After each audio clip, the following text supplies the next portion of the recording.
Hello and good morning, everyone, from New York City to all of our viewers. My name is Sarah Jane Demy of Demy-Colton, and on behalf of the Demy-Colton team and our sponsor, Bloomberg, it is my pleasure to welcome you to the 34th installment of the Demy-Colton Virtual Salon Series. We welcome all past participants, as we always do, and certainly we welcome everyone who's joining us for the first time today. As many of you have heard me say in the past, Demy-Colton's mission is all about convening healthcare industry leaders to catalyze change. And we do this through in-person events such as BioFuture, Biotech Showcase, and our CEO Summits, one of which we just concluded last week in Napa, and through our virtual salon series. Today's salon, sponsored by Bloomberg, will focus on the Biotechnology Midyear Outlook. So before I get underway, I want to formally thank Bloomberg for being a sponsor once again and for coming back and being a supporter of the Virtual Salon Series. We really enjoy working with them. Some housekeeping notes before I turn the virtual mic over to our moderator. The salon will start with a 50 to 55-minute discussion among the panelists, which will be followed by a Q&A session. Questions can be entered in the Ask a Question pane below your screen. And as usual, we will try to address as many as possible. Also, please note that this salon is being recorded and it will be available later on today for on-demand viewing. Any additional materials provided by our sponsors and panelists, such as slides, are available for download in the Event Resources tab. Now to today's salon. Bloomberg Intelligence analysts joined Demy-Colton to discuss the data-driven outlook for the biotech sector for the balance of the year in the Biotechnology Midyear Outlook. It's a good advertisement. So I'm pleased to introduce our moderator today. Her name is Barbara Ryan. She is the founder of Barbara Ryan Advisors. And Barbara is a former healthcare analyst. She is currently an industry advisor, healthcare commentator, and board member.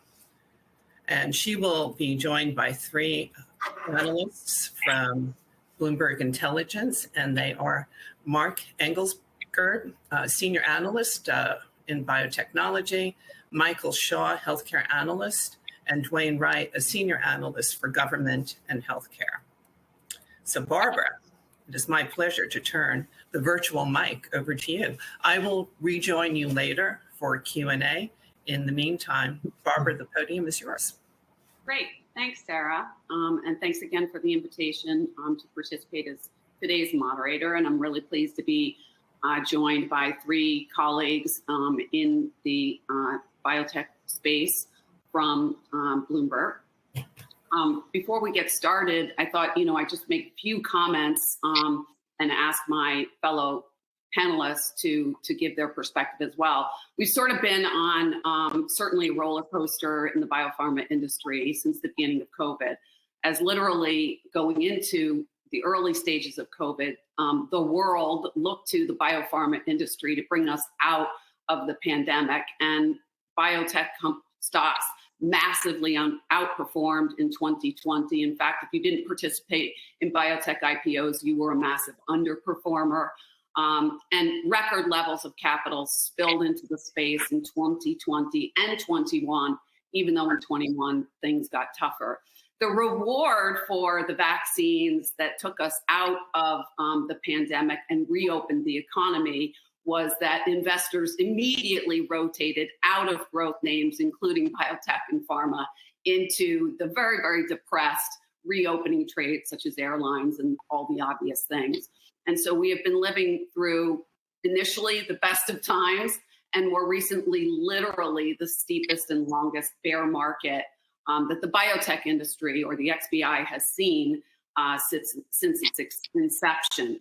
And while we've seen some changes with the last month, I think the XBI went down 16 straight months in a row, but bottomed, at least recently bottomed on June 14th and is up 32% as of yesterday's close.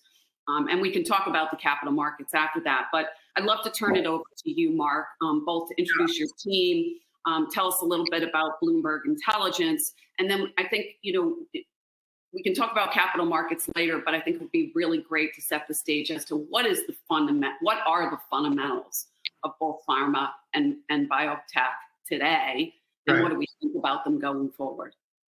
Yeah, well, thank you, Barbara, and Sarah as well. It's great to be participating in another Demy-Colton virtual salon.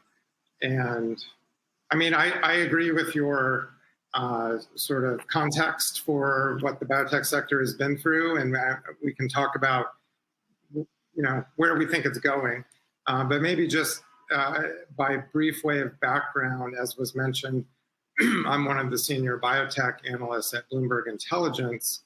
I'll have my two colleagues introduce themselves in a second. Bloomberg Intelligence, as some of the listeners may be aware, is the research department, if you will, within Bloomberg. So, for the purposes of today's discussion, you have some members of the team that focus obviously on biotech from an equities and healthcare policy perspective. But we actually have a much broader healthcare-focused team that looks after medical device companies, healthcare services, et cetera. We have litigation and policy analysts, ESG analysts, credit analysts, et cetera. So it's a fairly comprehensive offering, and everything that we do, from looking after these different sectors and specific companies. We have thousands of them across all industries under coverage, is available to Bloomberg clients. So with that, as sort of preamble, maybe Mikey, do you want to introduce yourself, and then Dwayne, and then we can dive right into it? Yeah, sure. So my name is Mike Shaw, based in London. I mainly focus on European biotech and have a couple of European pharma names as well under my coverage. In terms of disease areas, main areas of focus include kind of cardio, metabolic disease, inflammatory and dermatology, and respiratory disease as well. Dwayne? Yeah, thanks, Mikey, and thanks for the invitation to join you today. I'm looking forward to the conversation. I'm Dwayne Wright. I joined the team in September 2020, so I was a pandemic hire. I cover the government side of healthcare for the team, so everything under that umbrella relating to pharma, biotech, medtech, hospitals, managed care, digital health, etc. So happy to be here and looking forward to the conversation. Great. So, maybe I'll start out with you, Mark. I mean, we've seen not only, the money going into early stage biotech companies, the IPOs, the follow-ons. We've also seen drug companies like a Pfizer massively outperform the markets up until more recently, with the vaccine bringing in, I think, $34 billion in revenues, which is essentially creating a new S&P company in its first year on the market. So, maybe you can talk to us about, I know that not all companies are seeing the benefits of COVID the way Pfizer is, but, talk to us a little bit about what you see as the fundamentals for the large cap pharma industry. And then, we can go to biotech, and then, what you think the outlook is. Is the performance that we've seen fundamentally, which has been quite strong, sustainable? Yeah, I would agree. I think the fundamentals really, maybe if we set aside like some of the very, very early stage biotech companies that we'll talk about, some of which went public without having any clinical programs, et cetera.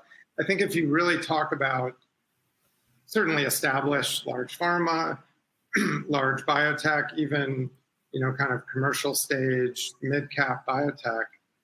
And yes, there have been some, I hate to call it winners and losers with respect to having, COVID vaccines or COVID therapeutics, but, the fundamentals, I think, have remained relatively strong and intact. There were clearly some, early in the pandemic, there were clearly some disruptions to routine healthcare delivery,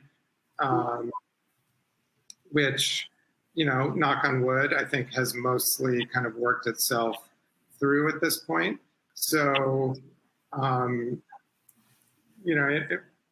we can talk about some of the other sort of higher profile data readouts and other things that maybe in some way, and Dwayne, I'm sure, can talk about rumblings of pricing controls here in the US, but,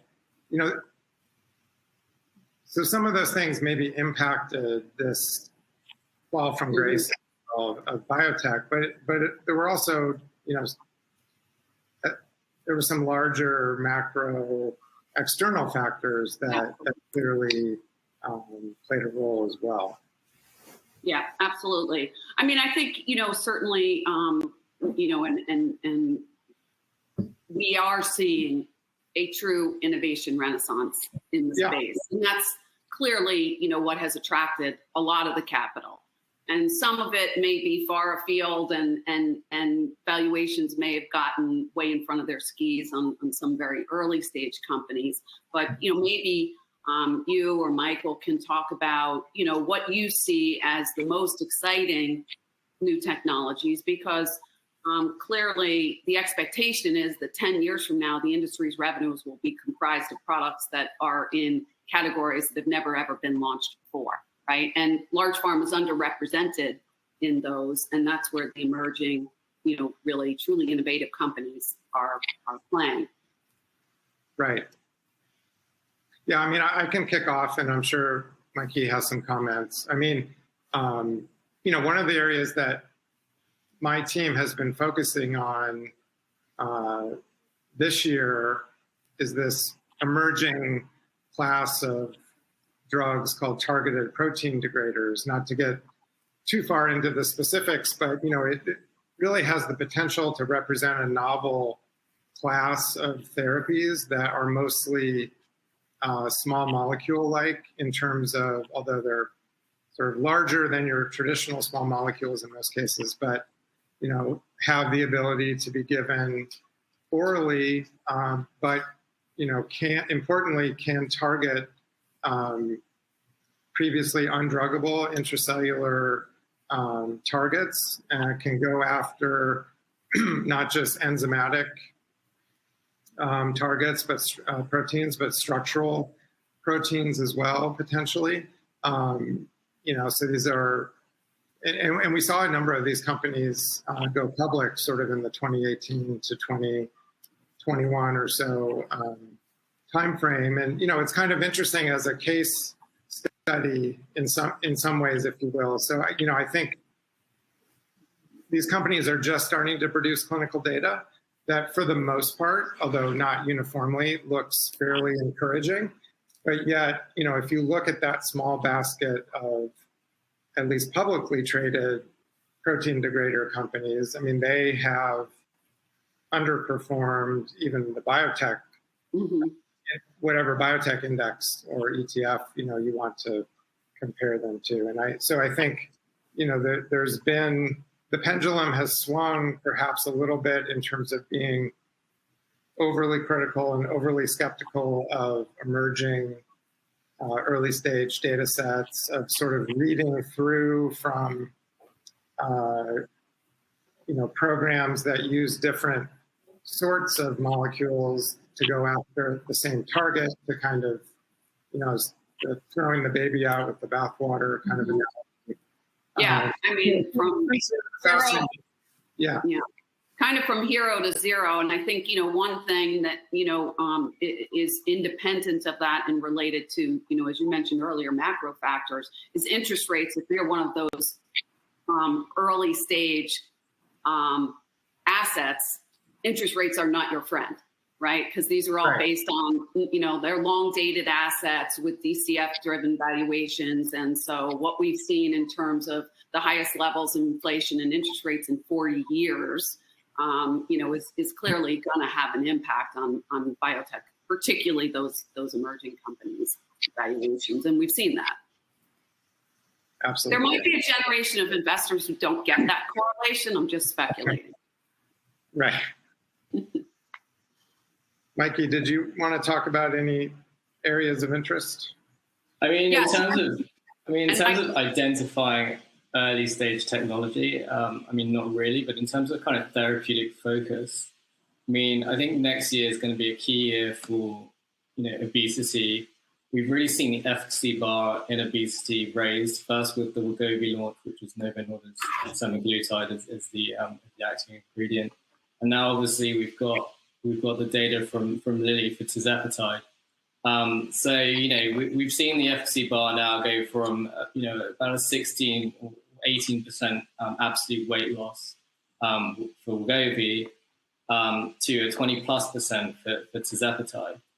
And obesity wasn't really a market before, right? Because the efficacy bar with Saxenda, I mean, it was okay, but it wasn't great. I mean, we're seeing 25% weight loss with bariatric surgery. So, with these new innovations, we've really closed the gap there, and that really kind of will aid the conversations with payers to get access to these drugs. And then, going into 2023, we'll see whether Lilly can get that quick approval for their drug, and we'll also see further data from them for tirzepatide.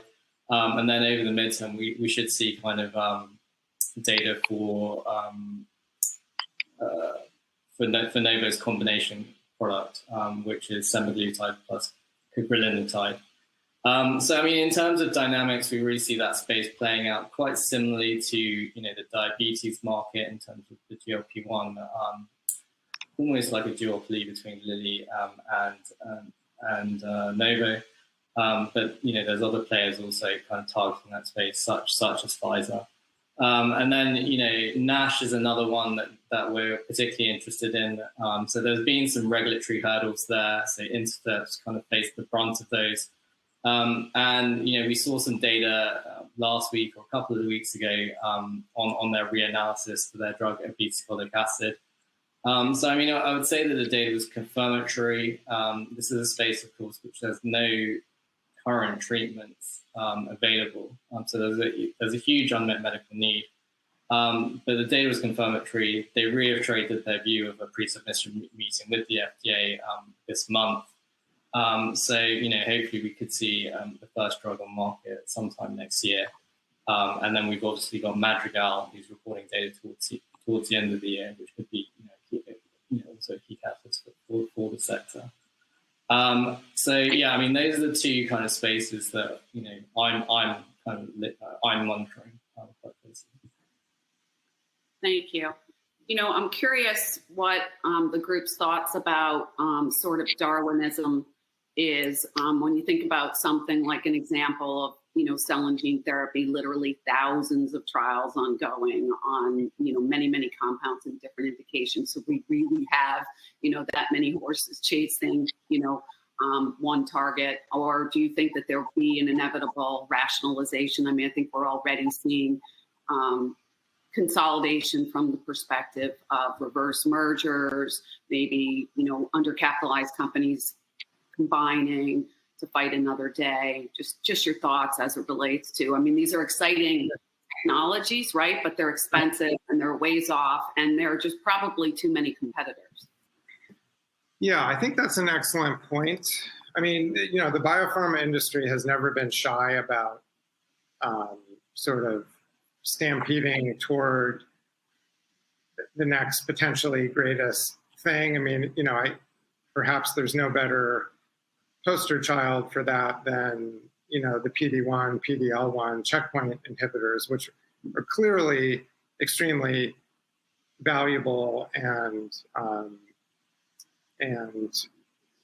effective immunotherapies for cancer. But, to your point, do we need 10 of them, or, whatever the current statistic is? And while they are expensive, they sort of pale in comparison to the six-figure price tags for some of these cell and gene therapies that you have been alluding to.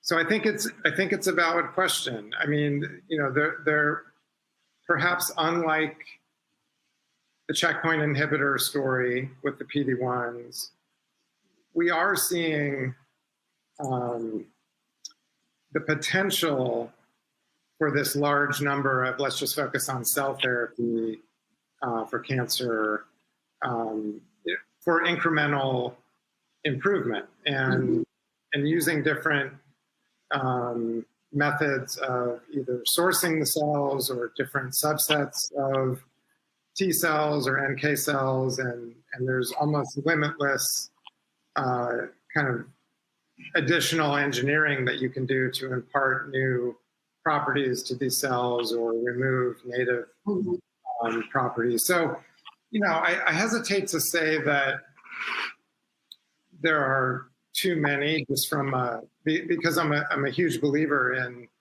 the kind of power of iterative engineering and improvement. But when it comes to the reality of kind of seeing these all the way through to the finish line, and particularly, unfortunately, again, back to cell therapy, where we have a relatively small number of targets that are at least immediately amenable to a CAR T or an NK cell therapy. So you kind of have this natural crowding of, aggressive NHL or ALL or now multiple myeloma in the case of BCMA. So when it comes to, how are we going to pay for all these and are they going to be used sequentially? I think there are some tough questions that the industry needs to grapple with.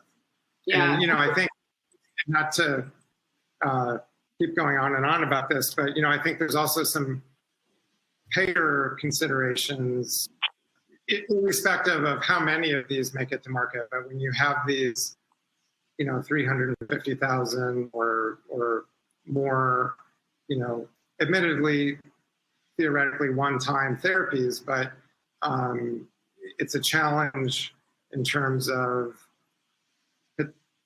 it's a large stress on payers and the healthcare system, and we've seen some efforts around kind of success-based reimbursement, where you get a portion of the cost up front, and then if things continue to look good in years 2, 3, 4, et cetera, you get other, the remainder of the payment. But that's, obviously very complicated logistically to put into practice, especially in the US, where, a large number of people have their healthcare insurance tied to employment, which can change, et cetera.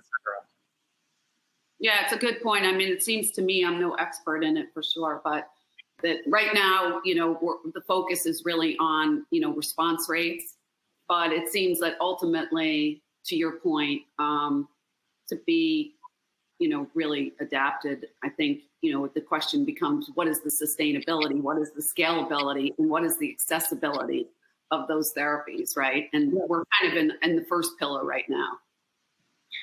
Absolutely. And, might be a slightly controversial statement, but, I would argue that even with the CD19 CAR Ts, we now have 3 that are approved.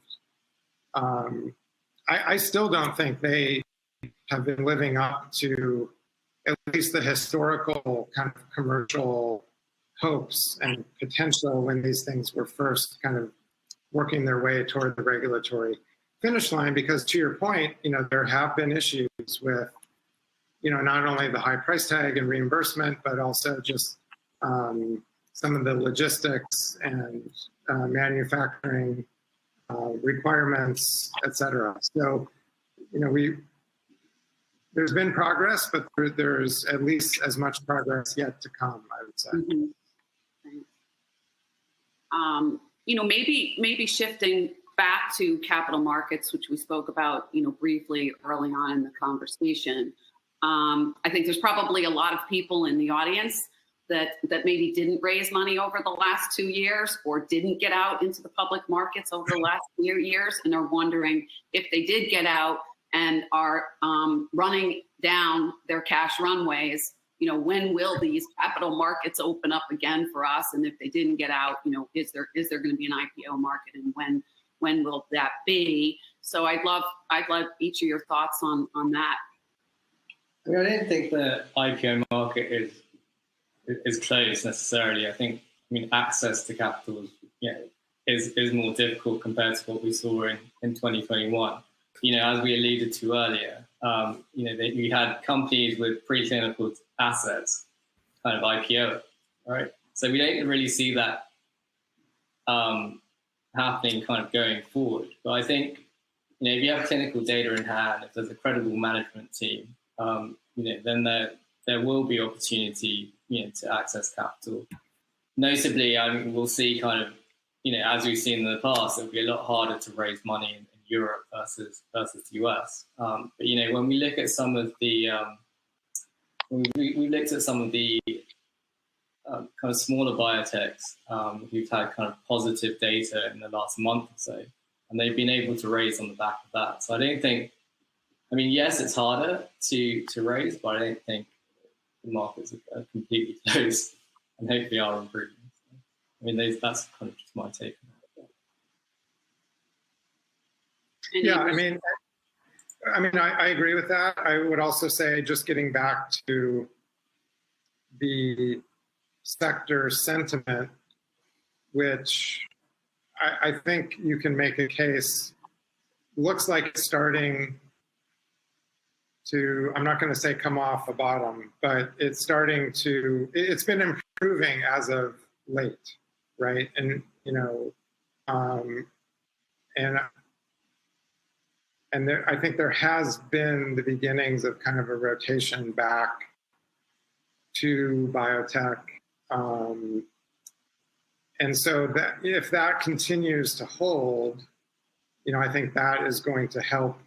And if you start to see, we haven't talked too much about M&A. We have tangentially, but if you do start to see a pickup in deals, meaning acquisitions, I think that is eventually going to have a read-through effect, to the ability of companies, if they have certain criteria, which I think Mikey correctly articulated, the ability of those companies to go public. Yeah.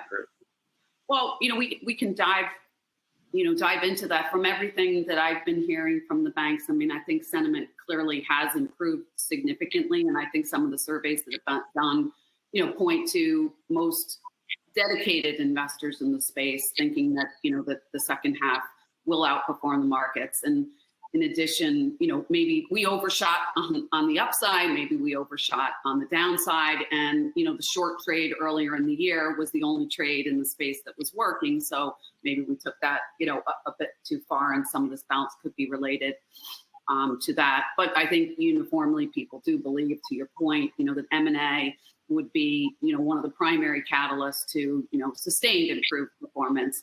And, if we look at sort of on the one side, the buyers, the need, right, they're going to lose $225 billion in or exposed revenues and LOEs by the end of the decade. And, EY does an annual analysis, and they have record $1.2 trillion in firepower and over $200 billion in just flat out cash. So the need is there. The firepower is there. Biotech, it was a seller's market. Now, theoretically, one would think it's a buyer's market, but we still haven't seen, the bullet shot, and we haven't seen tremendous momentum. It's been a little better, and we're seeing signs, the Seagen speculation with Merck and Pfizer, Biohaven. Love, each of your thoughts on what you expect we're going to start to see, in M&A, because it certainly looks ripe for an accelerated pace. Yeah, I can start, and then I'm sure Mikey has some views. Yeah, sure. Sorry. I think, M&A is clearly one of the catalysts that people always talk about as being potential, as potentially benefiting biotech in general, biotech sentiment, performance, et cetera. And we have seen, as you alluded to, some deals recently And there's a clear need on the part of large pharma, and I would argue even at some large biotech companies that are looking at a lack of kind of near-term growth drivers, and that have some capacity to do deals as well. So I think there are multiple gating factors that are difficult to kind of assess in terms of when they might, or to what extent they might be impediments, or when those impediments might lessen. I mean, one, I think is simply kind of acceptance of the current valuation on the part of right? And there's been a lot written about that sometimes it takes, a full 12 months to kind of reset lowered expectations in terms of, really believing what the market is telling these companies about their relative value. And then the other is, is kind of antitrust issues. And, I think it's pretty clear that at least in terms of rhetoric, this new kind of version of the FTC in the US is going to take a much more stringent view of biopharma deals, specifically. And, there's been a lot of speculation about this rumored Merck Seagen deal and whether that will run into insurmountable antitrust roadblocks. And, I think, one of our colleagues at Bloomberg Intelligence, is a former antitrust lawyer and sort of writes for our clients on antitrust matters. And, in discussing with her, I think there are some legitimate concerns. It remains to be seen how the FTC's, tougher stance and rhetoric actually translates into practice. And this, will there be a lawsuit to try to stop this deal? And is Merck, I'm speculating here, but is Merck just sort of conjecturing that they could prevail against a relatively under kind of resourced FTC in a legal showdown? It remains to be seen, but that, if the rumors of that deal turn out to be accurate and there is an offer made, then I think this will be the test case for whether FTC is going to kind of throw cold water on some of these larger, more transformative deals that would really, kind of get things going again. Yeah, good point. I think it's interesting, if you look at, some analyses that have been done among the largest companies out towards the end of the decade, the ranking order, how dramatically the ranking order in the industry changes based on LOEs. So, the stakes are high for, the top 5 companies right now to sort of reinvent their portfolio. And it's hard to see that you could do that, with really early stage companies. You're going to have to be, looking late or commercial and certainly, at larger companies. But you make an excellent point. We still haven't tested whether the rhetoric is real. And in practice, what will happen. And I guess I would speculate, does Merck even want to go down that road? You know what I mean? Based on reporting, apparently they do, but we'll see.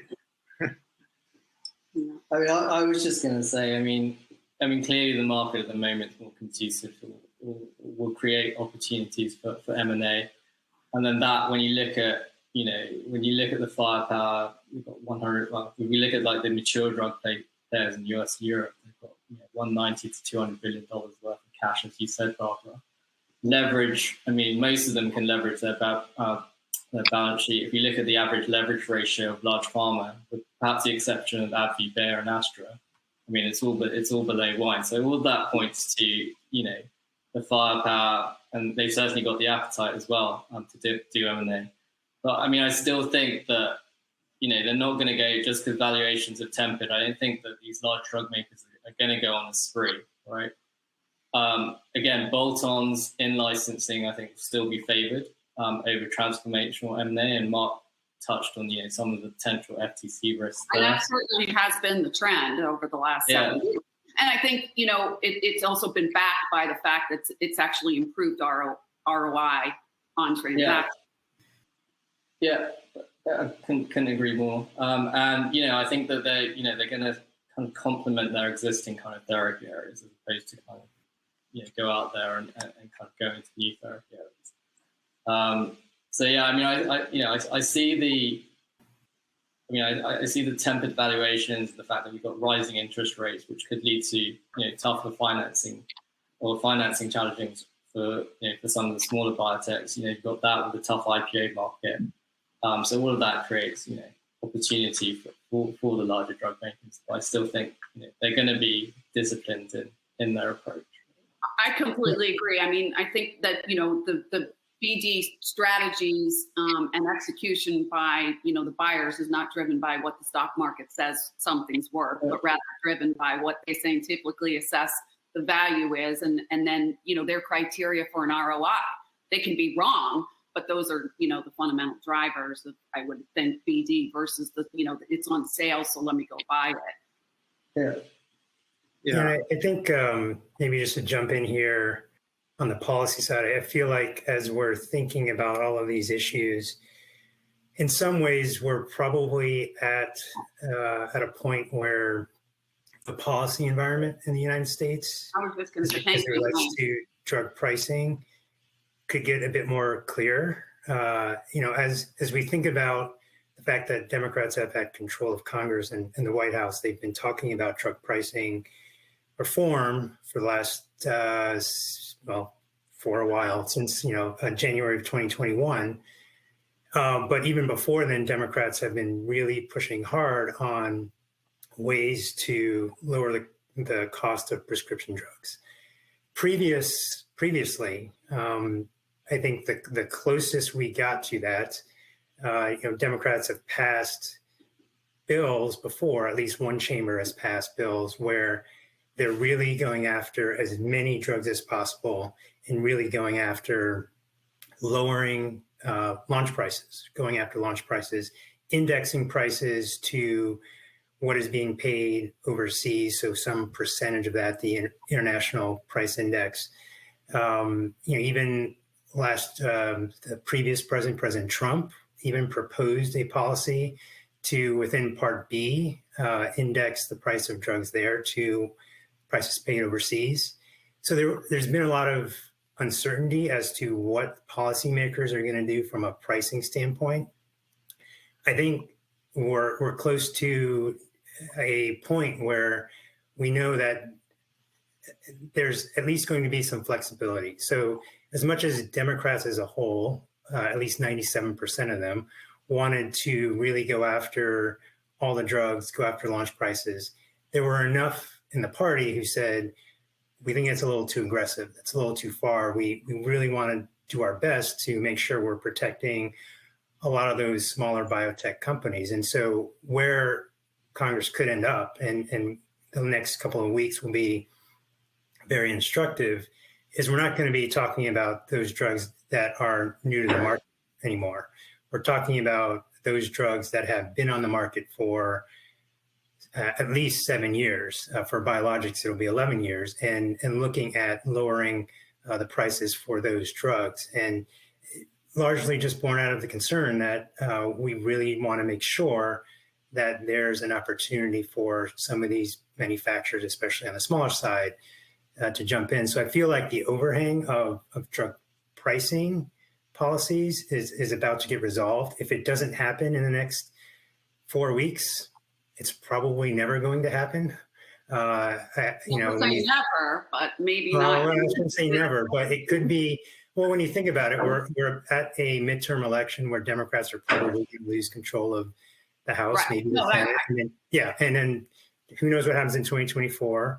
So you start to think, okay, we Democrats had this shot, we didn't do it, maybe even smaller scale pricing reforms are possible. But I'd also say along on the pricing front, looking at the regulatory side of things, and we haven't talked about Biogen and their drug and what happened last year, which I think was just really bad timing because it really did shine a light on the FDA's accelerated approval process and of course drug pricing. But I don't think people were necessarily all that focused on accelerated approval and reforms. And when that came out, everybody wanted their pound of flesh because it's not that the program itself is failing. I think when you look at the statistics of the 275 drugs that have gone through that pathway, close to 80% of them have actually transitioned to full approval, but maybe 10% have not. Mm-hmm. And there was a real emphasis on, that 10% is pretty bad. And now, while we've seen FDA take action over the last 12 months, Congress wanted to do more, to the point where some Democrats wanted to basically say FDA can automatically withdraw a drug if they haven't completed their confirmatory trial. So what's happening now in Congress is kind of not that. It's basically guardrails around a process of how to get a drug off of the market if they haven't completed their confirmatory trials.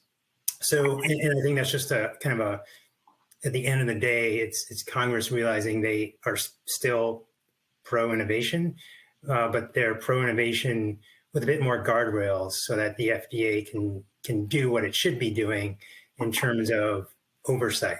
And so I think the next couple of months are going to be very instructive in terms of highlighting the overhang for drugs that may be impacted from a drug pricing standpoint, but in removing it from a larger standpoint for many others. Yeah, all good points.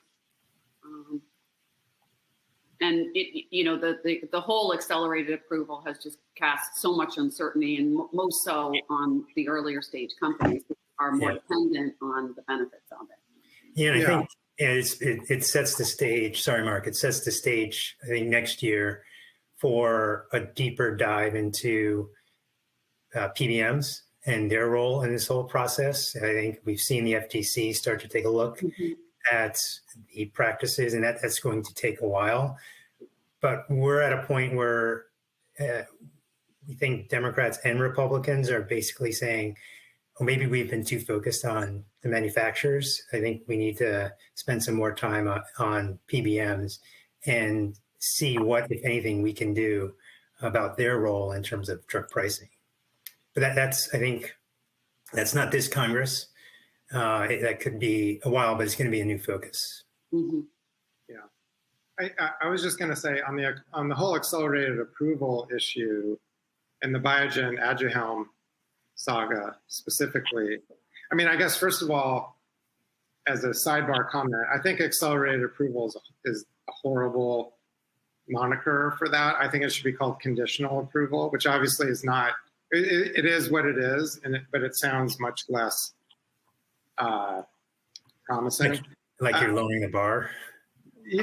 Yeah, I mean, there are issues with calling it that as well, I admit. I think your point about the relative merits of that program still being intact, I think that's important. I think that the Biogen experience with Aduhelm, if anything, was like such an outlier, but for reasons that we could talk for hours about. But I think it did have as you pointed out, it did have the unfortunate kind of effect of causing people to ramp up their scrutiny of the accelerated approval process in general. But clearly for Alzheimer's disease, FDA was, dare I say, kind of in uncharted waters in terms of what they did. I mean, it wasn't even as my understanding goes, wasn't even necessarily something that Biotech was requesting. And, you know, maybe as a somewhat awkward segue, you know, I think as I look at kind of catalysts that might be coming up in the second half of the year that could have a meaningful impact on sector sentiment, I mean, I think you have to come back to Biogen and their follow-on to Aduhelm, which is lecanemab, another anti-amyloid antibody, also in partnership with Eisai, where we're waiting for some very critical phase 3 data this fall.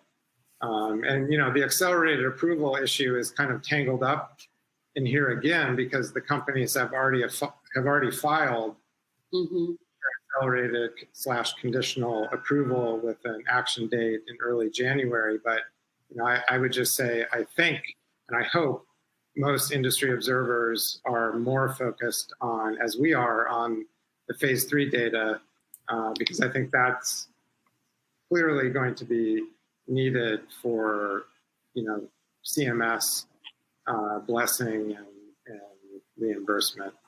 And, you know, I guess on the subject of, and I would just also argue that the lecanemab readout, you know, our view is that for it to be kind of as unambiguously positive from both an efficacy and a safety point of view as will likely be needed, you know, to convert a potential accelerated approval into a full approval, but more importantly, to win payer support. I think that's could be a long shot, you know, given some of the existing phase 2 data, which are a little murky and a lot of disease heterogeneity in Alzheimer's.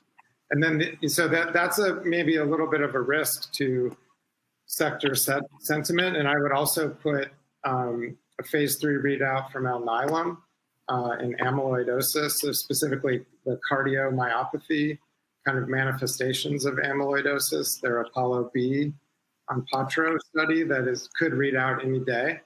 That's another, I think, one of these classic biotech binary events where there's not an insignificant amount of risk and uncertainty specifically related to the endpoint, which, you know, we could get into. But, you know, so those are two kind of high-profile data readouts that we're definitely focused on and where I think, you know, we could see some broader sentiment swings one way or another.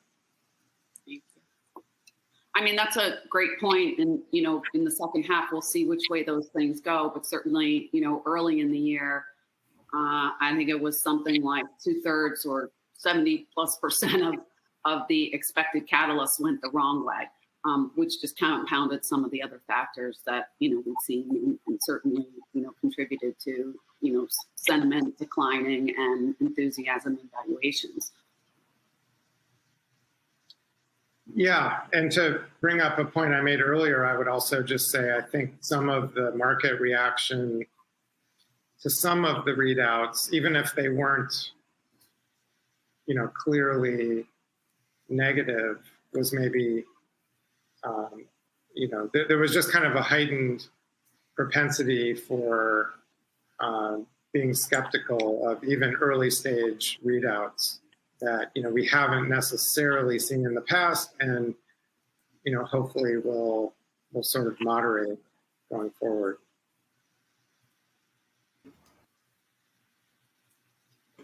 Great. Thank you.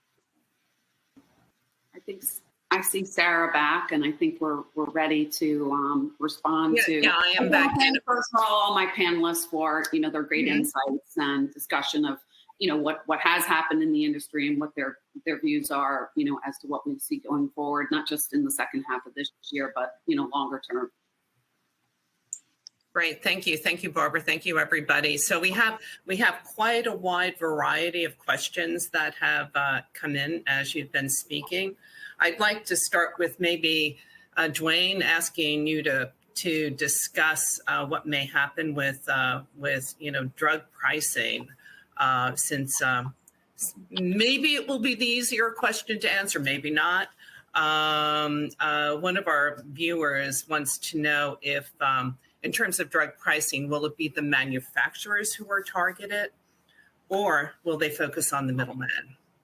And of course, you can also comment on the FTC, I think it was, lawsuit that they were bringing against PBMs.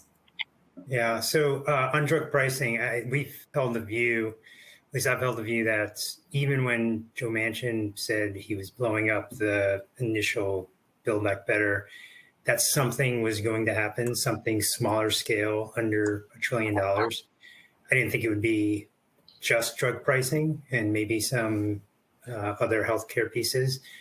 So I'm still maintaining my 60% odds that it's going to happen. And it really goes after the price of the actual drug. And keep in mind, they're focused on high cost drugs or those with high expenditures. So, if you just go to the CMS Part D or Part B dashboard, and you see the most expensive drugs, that's where they're going to go, at least where the government's going to look to reduce costs, and they're going to really focus on the prices of those drugs. And as we mentioned earlier, on the PBM front, there's nothing Democrats can do within this bill on PBMs, largely because of the mechanism they're using to pass the bill. I can spend a half hour on that, but point being, we shouldn't look for anything legislatively this year on PBMs, maybe next year. Briefly on the FTC issue, I think that's going to play out over the next couple of years, but I think Congress may actually do something before that. Okay, so we're not solving the drug pricing issue immediately. You could it's say also going to impact innovative companies, because innovative drugs tend to be the ones that are the most expensive. Yeah, so look, the way they have figured out how to do it is to, in terms of politically within the caucus, the Democratic caucus, is to narrow it down to just those high cost drugs, whether it's those with a high price tag that few people use, or those with a smaller price tag that a lot of people use. But they've been on the market for 7 or 11 years, and there's no generic competition, or there's no biosimilar competition. That's just the politics of the party will enable that much to happen this year. Okay. Thank you, Dwayne. I know there will continue to be much more discussion about this, going forward. Hey, everybody, I have a question, and it's from one of our CEOs who participated in one of our programs recently, and the company is a cell therapy company. His question, and I won't read the whole thing because it's rather long.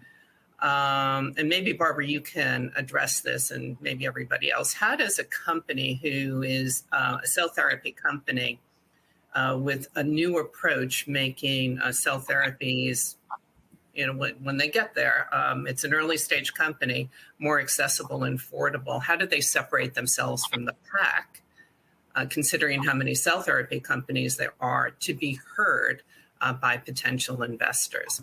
Any advice that you could offer? Well, I guess, the first thing I would say is they have to have a clear way to communicate what they at least believe, theorize, posit is their sort of special sauce, and license to operate, being first or best, whatever. And secondarily, I think, given the challenge in the space around so much noise, and how do you distinguish yourself? And that's even compounded by the fact of its complexity and so many things that are not known in terms of scalability, affordability, et cetera. I think, the quick answer is, it's going to have to be, telling that story, and then leading with the data that, demonstrates that story is real and believable. And getting a great company that can help you communicate that, right? Yes. So the whole thing. Anybody else want to offer advice? Mark, I see you perking up over there. Yeah, I think, communicating to Barbara's point, leading with your strong suit, I think, and doing that effectively, is obviously important, but to also amplify something that Barbara said, you have to have something truly differentiated to offer and to talk about. And that could either be, maybe a cell therapy approach for a tumor type that is not yet adequately addressed by, a CD19 or BCMA targeted therapy in terms of hematologic malignancies. Obviously, solid tumors have been much more difficult to address, so any meaningful progress there, I think, would be welcome. Or, or if you are sort of going after the well-trodden CD19 BCMA sort of realm, I think you have to have a clearly differentiated efficacy or safety or more streamlined manufacturing or logistics, sort of attribute, or potentially start to think more creatively about, pricing or reimbursement, some of the things that we talked about in terms of success-based pricing. But that obviously is, kind of towards the last step of the journey of a cell therapy company. Right, but it's what both of you are speaking to is that it really needs to be a powerful, well-rounded communications plan backed up by data, right? Absolutely, yeah. Okay, great. Thank you both. Let's shift over to diagnostics. We have one CEO, our investor actually, who notes the fact that the FDA has been slowed in the last 18 months because of for non-COVID diagnostics, and he wants to know, or he asked the question, how does the FDA ration its focus on diagnostics right now? It's a good question. I don't think I have a good answer other than at the end of the day, the title will have to turn back to kind of a pre-pandemic focus. They've really just been focused a lot on what's been in front of them and the process for a lot of these COVID diagnostics, but also not just for the EUAs, but also how the EUAs transition into full marketing authority. So I can't speak to how they ration its focus, but I think it may be just a simple sign of the times in terms of what's been in front of them. But it could shift. It's a workload focus, basically, do you think? Sorry? A workload focus? I would say mostly, yeah. Okay. Another question that came in, thank you so much for that, Dwayne. Another question that came in is a question about digital therapeutics. What do you think the future is for digital therapeutics, or the outlook for digital therapeutics? I would say it's there in the early innings. And I think digital therapeutics have a lot of attention for the past 24 months, though they've been around for much longer, because of the inability to see physicians, see providers, see therapists, and ensuring that the patients were getting getting some form of treatment. I think there are some promising signs in the market in terms of, and from a regulatory standpoint, we know that there's now coding available for physicians in the commercial market to bill. That's a positive. It's for a narrow universe of indications, but it's a positive.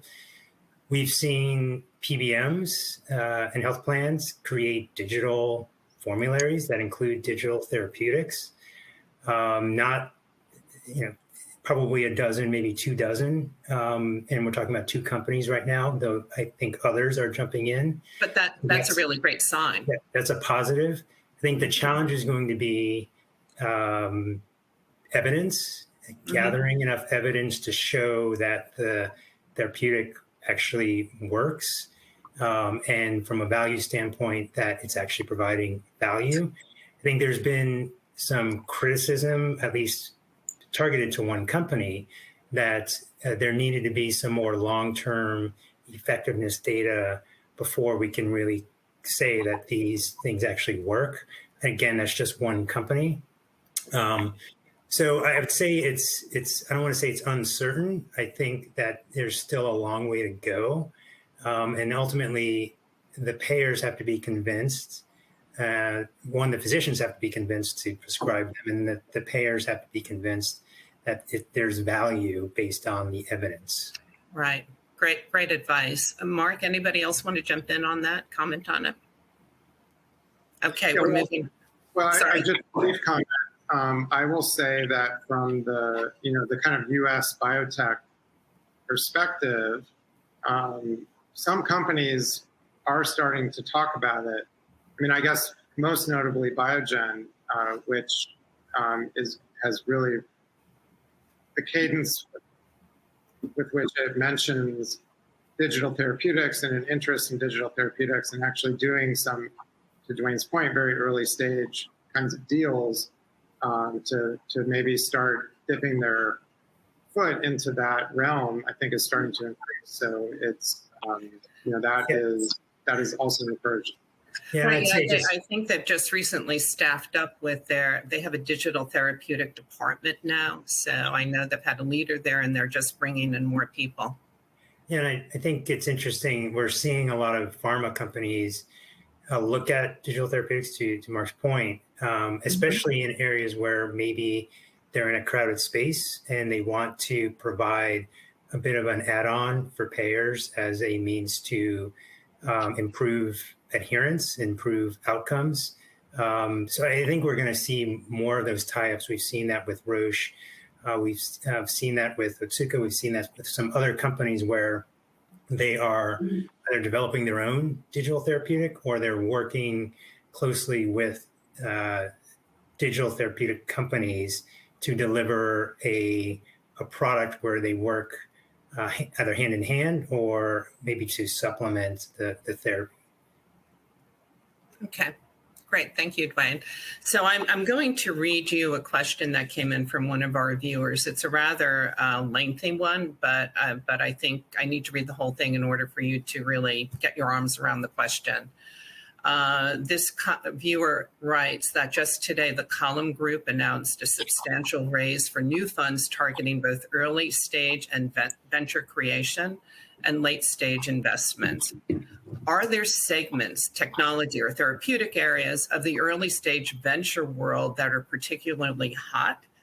And on the late stage, are there sectors or segments facing down rounds, or are they hot for roll-ups? That's a big question. Yeah, I saw that announcement as well. And, it's not the first fairly substantial, fund closing, meaning successful fund raising that we've seen on the part of biopharma-focused venture groups over the past many months. So, again, that's another hopeful sign for sort of a resurgence of funding.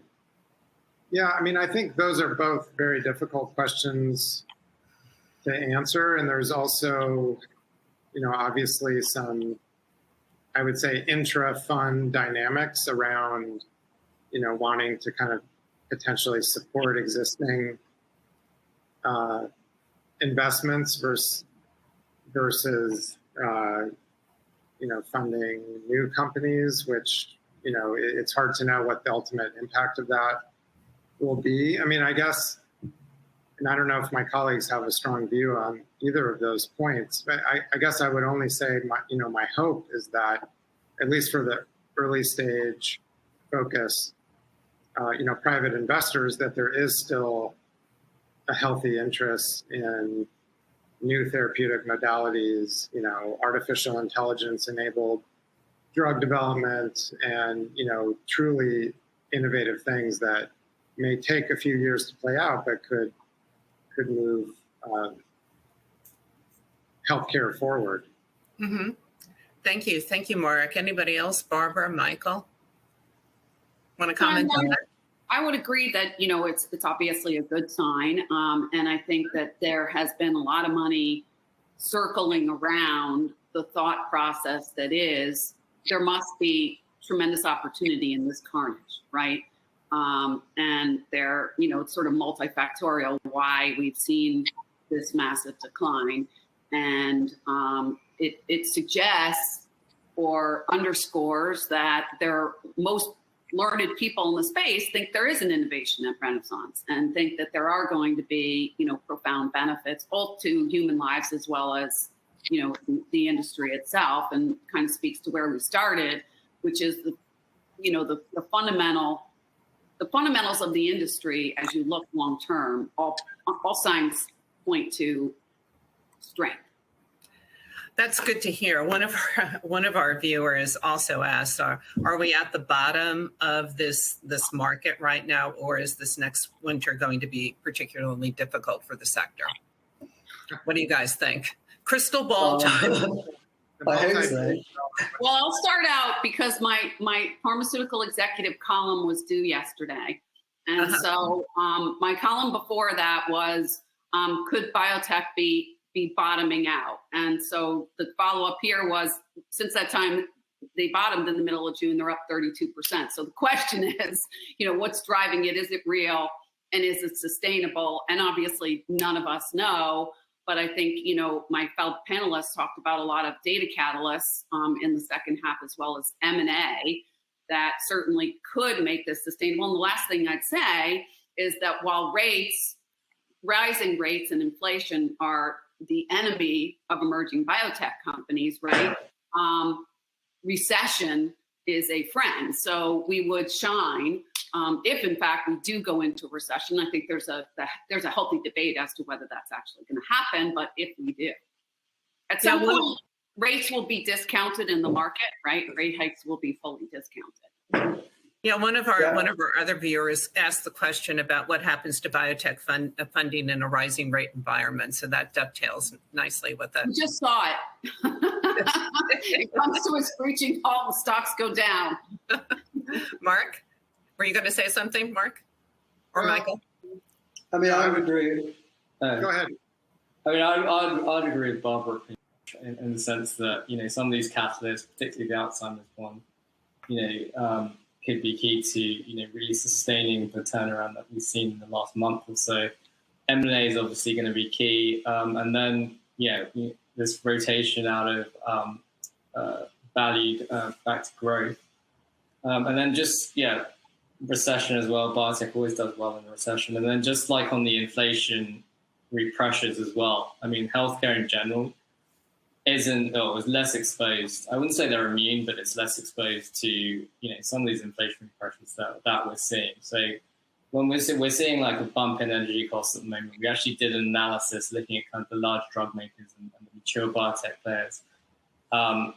Looking at what would a worst case scenario be in terms of a 60% bump in energy costs in the US, a 400% bump in Europe, coupled with wage inflation at 8%. And that's not taking into account any kind of hedging strategies and things like that are all in place. But I mean, the impact on margin was going to be we calculated as low single digit. So it's something that we look at, like biotech margins at the moment, pharma margins at the moment. There's operating leverage there to absorb such an impact. We see that as kind of positive as well for the sector relative to other sectors.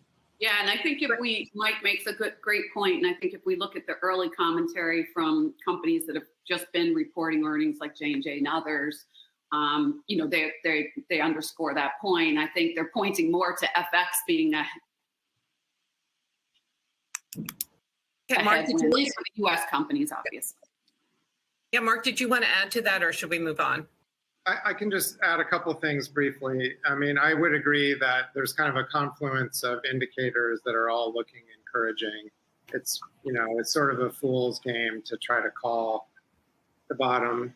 Has been well established, but on the M&A front, and this is not a transformative type deal, but it is an important, I think, early stage deal, this Ipsen Epizyme deal that I kind of look at as, you know, I don't mean to sound harsh, but it does have some signs of capitulation in terms of if you look at the maximal deal value that would be ascribed to Epizyme versus its, you know, peak right before the pandemic. I mean, I think it's like 90% lower. And that was a deal that is going forward. You know, the Merck Seagen thing is obviously a different kind of animal. The other thing, just for what it's worth, if people are interested, you know, there are technical analysts at BI, Anthony Feld, one of our colleagues, and he's looked at, you know, the XBI and the IBB and other biotech ETFs, and their technical sort of metrics have been looking pretty good to him over the past month plus, probably, you know, coming off some of their support levels, et cetera. I mean, Mikey and I kind of look at things from a more fundamental standpoint, but just to add in, you know, that in terms of technical analysis, that's also looking encouraging right now. Okay. I think we are rolling up to our the end of this, but I do have one question that I'm sure everybody is interested in, and I'm sure you can understand it. Your crystal balls need to be brought out again. Please, when is the projected next window for the IPOs opening? So why don't we do a round robin here? We'll start with Dwayne, Michael, Mark, and then Barbara. How's that? I'll defer to Mark and everybody else. Okay. You know, there's no legislative issues related to IPOs. Okay. I think, yeah, I mean, I think fourth quarter getting into first half of 2023, assuming, you know, some of the trends that we've been commenting on continue, that seems like a reasonable time frame for seeing some more companies go public. Again, with the criteria that we, I think, are sort of agreed upon earlier in the discussion. Right. Okay, Michael, do you want to add to that? I'd probably go first off 23. I'd agree with Mark. Okay, and Barbara, why don't we give you the, you know, our great moderator, thank you so much, give you the last word on that. The IPO, crystal. My great panelists helped me look good. So, you know, I would say that, you know, we've already seen a modest uptick with improving sentiment. And I think, you know, probably, you know, great companies can find ways to fund their programs. So I don't think the capital markets are shut. By the same token, I think we saw a you know, historic event in 2020 and 2021. And I think bar is going to be, you know, much higher going forward. And I think that the valuation criteria around early stage companies means that, you know, VCs, which largely led that because they were kind of bought deals, they were insider deals. A lot of those early deals that, you know, the earlier stage companies, maybe a quarter of companies were preclinical or phase one. So I think that, you know, that will be a big challenge. But I would also, my gut would be 23, but I think deals will get done. They're getting done now, but they're going to be few and far between, and they're going to be highly selective. And it's going to be, I think, you know, as was said by Mark earlier, and everyone I'm sure agrees, it's going to be crystallized by all of these other things. And if they all come together and the stocks are performing, at the end of the day, money chases returns. So if the group is outperforming, people will go back in the water. Okay. Okay, great. That's our last question for this particular salon. I do want to thank all of our panelists for this insightful discussion. Dwayne, Michael, and Mark, thank you, thank you, thank you. And Barbara, of course, for leading the discussion. And I do want to thank Bloomberg for sponsoring this event. Bloomberg has become a serial sponsor for our virtual salons, and we love that. We love having you back. As I mentioned to everybody earlier, this salon has been recorded and it will be posted on our website in a couple of hours. It takes a long time to process this. Before you leave, there will be a brief survey for all the viewers. Please do complete the survey for us. And with that, please join us for our next virtual salon series, which will be posted on our website. And of course, join us at BioFuture. That I had to do an advertisement for our upcoming meeting in New York in November. Thank you so very much. And we're signing off. Goodbye, everybody. Bye. Thank you. Bye. Bye.